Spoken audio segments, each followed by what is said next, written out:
Welcome to my channel. ఈరోజు అమ్మ వంటల రుచిలో హెల్దీ అండ్ టేస్టీ రెసిపీ వాము అన్నం ఏ విధంగా తయారు చేయాలో చూద్దాం. తయారు చేయడానికి కావలసిన పదార్థములు: తరిగి పెట్టుకున్న పచ్చిమిరపకాయలు 2, కరివేపాకు కొద్దిగా, కొత్తిమీర కొద్దిగా, నిమ్మరసం 1 టీ స్పూన్, పసుపు చిటికెడు, వెల్లుల్లిపాయ ముక్కలు 1/2 టీ స్పూన్, జీడిపప్పు కొద్దిగా, నూనె 1 టేబుల్ స్పూన్, వాము 1 టీ స్పూన్, ఉప్పు రుచికి సరిపడినంత. ముందుగా స్టవ్ మీద ప్యాన్ పెట్టుకొని 1 టేబుల్ స్పూన్ నూనె లేదా నెయ్యి వేసుకోవచ్చు. నూనె కొంచెం వేడైన తర్వాత వెల్లుల్లిపాయ ముక్కలు, జీడిపప్పు వేసుకోవాలి. తరువాత వాము వేసి కొద్దిగా వేయించుకోవాలి. ఇది కొంచెం వేగిన తర్వాత పచ్చిమిరపకాయ ముక్కలు, కరివేపాకు వేసుకొని వేయించుకోవాలి.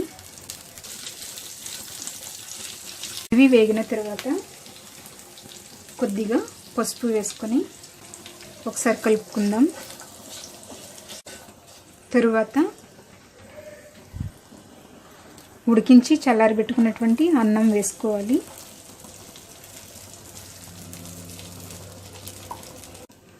రుచికి సరిపడినంత ఉప్పు వేసుకొని కలుపుకుందాం. ఇది అంతా బాగా కలుపుకున్న తర్వాత మూత పెట్టుకొని 2 నిమిషములు ఉడికించుకోవాలి.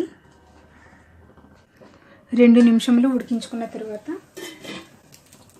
స్టవ్ ఆఫ్ చేసుకుందాం. కొద్దిగా కొత్తిమీర వేసుకొని కొద్దిగా నిమ్మరసం పిండుకోవాలి.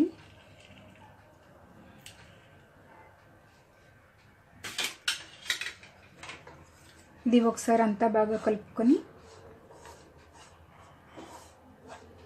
ఒక ప్లేట్లోకి తీసుకుందాం.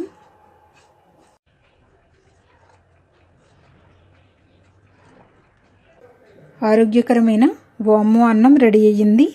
ఈ వీడియో మీకు నచ్చినట్లయితే లైక్ చేయండి, మీ ఫ్రెండ్స్కి షేర్ చేయండి. మరిన్ని వంటల కోసం నా ఛానల్ని సబ్స్క్రైబ్ చేసుకోండి. Thank you for watching.